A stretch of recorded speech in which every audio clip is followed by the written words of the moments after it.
Assalamualaikum warahmatullahi wabarakatuh. Kami dari kelompok 1 akan mempresentasikan hasil diskusi kelompok kami tentang BPHTB part 1 yang untuk memenuhi tugas perpajakan. Nama anggota dari kelompok kami yaitu Erlin Rahista Mukti, Ira Ayu Damayanti, Nur Amitawati, Ayu Silva Kusumawati, dan yang terakhir ada Rehan Bahri Ananta. Pada penjelasan kali ini kita akan membahas 4 subbab. Yang pertama tentang pengertian BPHTB, yang kedua tentang objek BPHTB, kemudian ada contoh dari BPHTB dan kesimpulan. Dan ada lagi tambahan yaitu tentang peraturan tambahan tentang BPHTB. Langsung saja materi yang pertama yaitu tentang pengertian BPHTB. Dalam Undang-Undang Nomor 21 Tahun 1997 sebagaimana telah diubah menjadi Undang-Undang Nomor 20 Tahun 2000 disebut dengan UU BPHTB, memberikan pengertian mengenai BPHTB atau bea perolehan hak atas tanah dan bangunan adalah pajak atau pungutan yang dikenakan atas perolehan hak atas tanah atau bangunan. Sedangkan menurut beberapa ahli, kami hanya menyebutkan satu, yaitu menurut Eli Suwandi, BPHTB mempunyai 3 pengertian. Yang pertama yaitu BPHTB adalah pajak yang dikenakan atas perolehan hak atas tanah dan bangunan, yang selanjutnya disebut dengan pajak. Yang kedua, perolehan hak atas tanah dan bangunan adalah perbuatan atau peristiwa hukum yang mengakibatkan diperolehnya hak atas tanah atau bangunan orang pribadi atau badan hukum. Yang terakhir yaitu hak atas tanah adalah hak atas tanah sebagaimana dimaksud dalam Undang-Undang Nomor 5 Tahun 1960. Selanjutnya yaitu objek BPHTB, mengacu pada pasal 2 Undang-Undang Nomor 28 Tahun 2000 dan juga pasal 85 Undang-Undang 28 Tahun 2019. Perolehan hak atas tanah dan atau bangunan meliputi A. Pemindahan hak karena pertama jual beli, kedua tukar menukar, ketiga hibah, keempat hibah wasiat, kelima waris, keenam pemasukan dalam perseorangan atau badan hukum lainnya, ketujuh pemisahan hak yang mengakibatkan peralihan, kedelapan penunjukan pembeli dalam barang pelaksanaan putusan hakim yang mempunyai kekuatan dalam tetap, kesembilan penggabungan usaha, kesepuluh peleburan usaha, dan ke-12 hadiah. B. Pemberian hak baru karena 1. Kelanjutan pelepasan hak. Yang dimaksud dengan pemberian hak baru karena kelanjutan pelepasan hak adalah pemberian hak baru kepada orang pribadi atau badan hukum dari negara atas tanah yang berasal dari pelepasan hak. Kedua, di luar pelepasan hak. Yang dimaksud dengan pemberian hak baru di luar pelepasan hak adalah pemberian hak baru atas tanah kepada seorang pribadi atau badan hukum dari negara atau dari pemegang hak milik menurut peraturan perundang-undangan yang berlaku. Perlu diketahui bahwa terdapat 6 jenis hak atas tanah yang perolehannya menjadi objek BPHTB.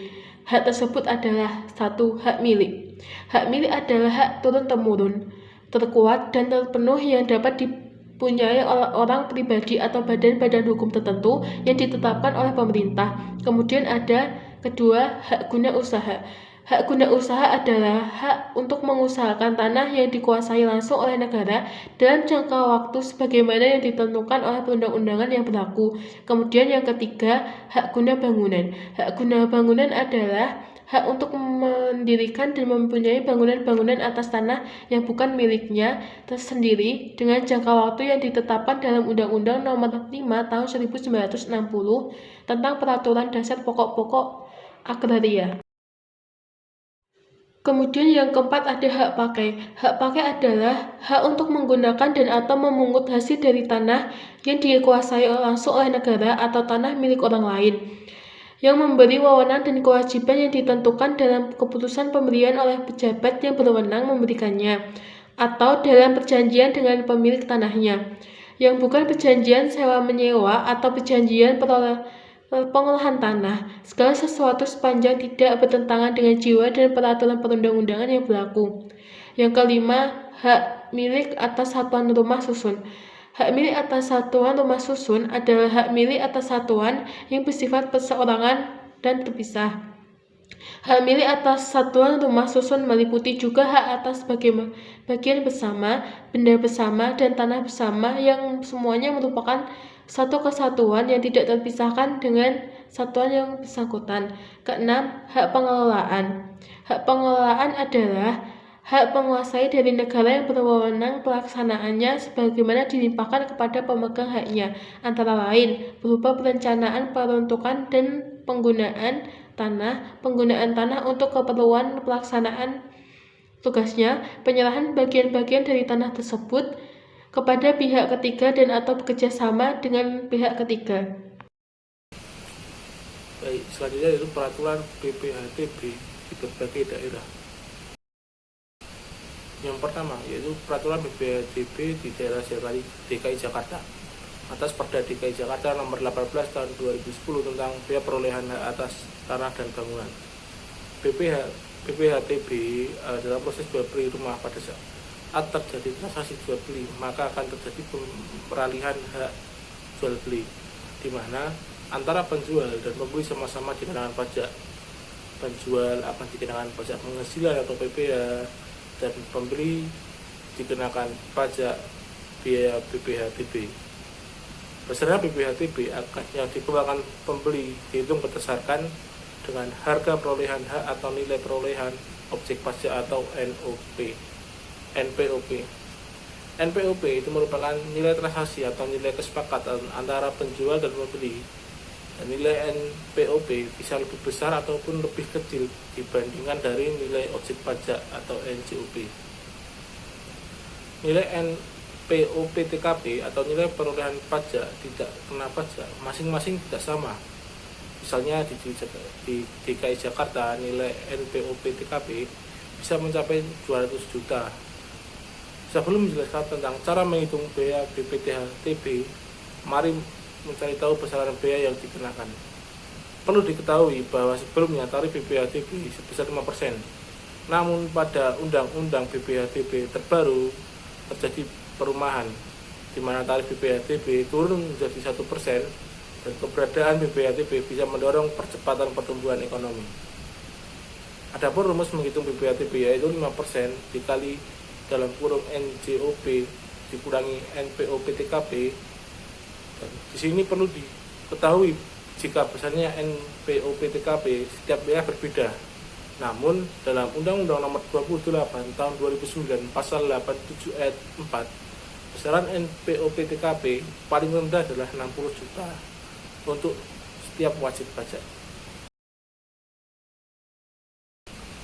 Nah, di sini masih dalam peraturan turunan BPHTB di daerah Jakarta. Adapun contohnya yaitu Pak Hafid membeli rumah dengan harga 600 juta di DKI Jakarta. Berapa biaya BPHTB yang harus dibayarkan oleh Pak Hafid? Jadi untuk NJOP di sini tercantum 600 juta dan NPOP TKP yaitu 200 juta.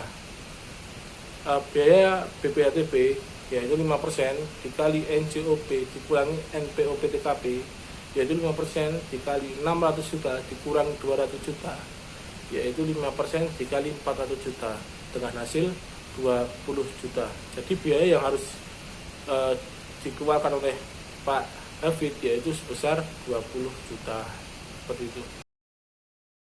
Selanjutnya itu adalah peraturan turunan BPHTB di daerah Surabaya atas peraturan Perda tentang biaya perolehan hak atas tanah dan bangunan nomor 11 tahun 2010. Dalam proses jual beli rumah, pada saat terjadi transaksi jual beli akan terjadi peralihan hak jual beli, di mana penjual dan pembeli akan sama-sama dikenakan pajak. Jika penjual dikenakan pajak PPh, maka pembeli akan dikenakan pajak BPHTB. Besaran BPHTB yang dikeluarkan pembeli dihitung berdasarkan harga perolehan hak atau nilai perolehan objek pajak atau NPOP. Sedangkan NPOP sendiri merupakan nilai transaksi dan nilai kesepakatan antara penjual dan pembeli. Nilai NPOP bisa lebih besar ataupun lebih kecil dari nilai jual objek pajak atau NJOP. Sedangkan nilai NPOP-TKP atau nilai perolehan objek pajak tidak kena pajak masing-masing tidak sama. Misal Surabaya nilai NPOP-TKP mencapai 75 juta. Sebelum menjelaskan tentang cara menghitung biaya BPHTP, mari mencari tahu besaran biaya yang dikenakan. Perlu diketahui bahwa sebelumnya tarif BPHTP sebesar 5%. Namun pada Undang-Undang BPHTP terbaru terjadi perumahan, di mana tarif BPHTP turun dari 1%. Keberadaan BPHTP bisa mendorong percepatan pertumbuhan ekonomi. Biaya BPHTP bisa dibayarkan melalui bank, kantor pos, ataupun tempat lainnya. Namun jika tidak mau repot, maka kita bisa membayarkan BPHTP ini melalui online atau melalui e-BPHTP. Aplikasi ini sudah terbukti ampuh dan menghemat waktu. Selain itu, cara ini juga mempermudah notaris dalam mencari informasi mengenai transaksi pembayaran BPHTP selama beberapa tahun ke belakang. Adapun rumus menghitung BPHTP yaitu 5% dikali NJOP dikurangi NPOP-TKP. Perlu diketahui bahwa besarnya NPOP-TKP setiap wilayah berbeda-beda. Namun dalam Undang-Undang Nomor 28 Tahun 29 Pasal 87 Ayat 4, besaran NPOP-TKP paling rendah yaitu sebesar 60 juta untuk setiap wajib pajak. Peraturan turunan BPHTP Daerah Surabaya, Peraturan Daerah atau Perda tentang Bea Perolehan Hak atas Tanah dan Bangunan Nomor 11 Tahun 2010. Contohnya, Pak Suprat membeli rumah dengan harga 700 juta di Surabaya. Berapa biaya BPHTP rumah yang harus dibayarkan? Jadi NJOP 700 juta, NPOP-TKP yaitu 75 juta. Jadi BPHTP sama dengan 5% dikali NJOP dikurang NPOP-TKP sama dengan 5% dikali 700 juta dikurangi 75 juta sama dengan 5% dikali 625 juta sama dengan 31.250 juta. Jadi biaya BPHTP rumah yang harus dibayarkan Pak Suprat sebesar 31.250 juta. Peraturan Daerah Kota Semarang Nomor 2 Tahun 2011 tentang Bea Perolehan Hak atas Tanah dan Bangunan atau BPHTP. Nilai perolehan objek pajak BPHTP sebagaimana dimaksud pada ayat 2 huruf A sampai dengan huruf N tidak diketahui atau lebih rendah daripada NJOP yang digunakan dalam pengenaan pajak bumi dan bangunan pada tahun terjadinya perolehan. Dasar pengenaan yang dipakai adalah NJOP pajak bumi dan bangunan. Dalam hal NJOP pajak bumi dan bangunan sebagaimana dimaksud pada ayat 3 belum ditetapkan pada saat terutangnya pajak. NJOP pajak bumi dan bangunan dapat didasarkan pada surat keterangan NJOP pajak bumi dan bangunan. Besarnya nilai perolehan objek pajak tidak kena pajak BPHTP ditetapkan sebesar 60 juta rupiah untuk setiap wajib pajak BPHTP. Dalam hal perolehan hak karena waris atau hibah wasiat yang diterima orang pribadi yang masih dalam hubungan keluarga sedarah dalam garis keturunan lurus 1 derajat ke atas atau 1 derajat ke bawah dengan pemberi hibah wasiat, termasuk suami atau istri, nilai perolehan objek pajak tidak kena pajak BPHTP ditetapkan sebesar 300 juta rupiah. Objek pajak yang tidak dikenakan BPHTP menurut pasal 3 UU nomor 20 tahun 2000, pasal 85 UU 28 tahun 2009 terdapat beberapa objek pajak yang tidak dikenakan BPHTP. Objek tersebut adalah tanah dan bangunan atau bangunan yang diperoleh. Yang pertama, perwakilan diplomatik konsulat berdasarkan asas perlakuan timbal balik. Yang kedua, negara untuk penyelenggaraan pemerintahan dan atau untuk pelaksanaan pembangunan guna kepentingan umum. Dan yang ketiga, badan atau perwakilan organisasi internasional yang ditetapkan dengan keputusan menteri dengan syarat tidak menjalankan usaha atau melakukan kegiatan lain di luar fungsi dan tugas badan atau perwakilan organisasi tersebut. Keempat, orang pribadi atau badan karena konversi hak atau karena perbuatan hukum lain dengan tidak adanya perubahan nama. Kelima, orang pribadi atau badan karena wakaf. Dan yang terakhir, ada orang pribadi atau badan yang digunakan untuk kepentingan ibadah. Contoh pajak BPTHTB 1. Contoh perhitungannya pada jual beli, diperjualbelikan sebidang tanah kosong di Jakarta Selatan dengan data-data sebagai berikut. Bisa dilihat ya teman-teman. BPT-HTP sama dengan 5% dikali NPOP dikurang NPOP TKP. Besarnya BPHTP adalah 5% dikali 200 juta dikurang 80 juta sama dengan 96 juta. Jadi NPOP TKP untuk warisan adalah 300 juta rupiah. Untuk wilayah DKI Jakarta 350 juta. Jadi untuk contoh di atas, jika tanah tersebut akan dibaliknamakan ke atas nama ahli waris, maka BPHTP-nya menjadi Rp32.500.000. Contoh pajak BPHTP 1. Pak Sandi membeli rumah dengan harga Rp600 juta di Sentul, Bogor. Berapa biaya BPHTP rumah yang harus dibayarkan? Jadi penyelesaiannya yaitu NJOP sama dengan Rp600 juta, NPOP TKP sebesar Rp60 juta, BPHTP sama dengan 5% dikali buka kurung NJOP dikurangi NPOP TKP tutup kurung sama dengan 5% dikali buka kurung Rp600 juta dikurangi Rp60 juta tutup kurung sama dengan 5% dikali 540 juta rupiah sama dengan 27 juta rupiah. Jadi biaya BPHTP rumah yang harus dibayarkan Pak Sandi sebesar 27 juta rupiah. Contoh pajak BPHTP 1. Seseorang membeli sebuah rumah di Jakarta dengan luas tanah 200 meter persegi dan luas bangunan 100 meter persegi. Berdasarkan NJOP, harga tanah sebesar 700.000 per meter persegi dan nilai bangunan sebesar 600 meter persegi. Lalu, bagaimana cara menghitung BPHTP-nya? Jawab. Harga tanah 200 meter persegi dikali 700.000 sama dengan 140 juta. Harga bangunan 100 meter persegi dikali 600.000 sama dengan 60 juta. Jadi jumlah harga pembelian rumah sebesar 140 juta ditambah 60 juta sama dengan 200 juta. Nilai tidak kena pajak sebesar 60 juta. Nilai untuk perhitungan BPHTP sama dengan 140 juta. Biaya BPHTP yang harus dibayar sama dengan 5% dikali 140 juta sama dengan 7 juta. Kesimpulan, BPHTP menurut Undang-Undang Nomor 20 Tahun 2000 merupakan pajak yang dikenakan atas perolehan hak tanah dan bangunan. Beberapa pengertian lainnya juga menyebutkan bahwa BPHTP perbuatan atau peristiwa hukum yang mengakibatkan perolehan hak atas tanah atau bangunan pribadi atau berbadan hukum.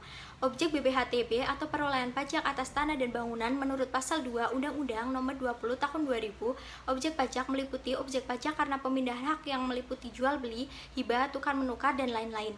Sedangkan objek pajak karena pemberian hak baru meliputi kelanjutan pelepasan hak dan di luar pelepasan hak. Objek yang terbebas dari pajak BPHTP seperti objek tanah dan bangunan yang diperoleh dari perwakilan diplomatik negara, diperoleh karena wakaf dan diperuntukkan untuk keperluan ibadah. Demikian pemaparan materi dari kelompok kami. Kurang lebihnya mohon maaf. Wassalamualaikum warahmatullahi wabarakatuh. Terima kasih.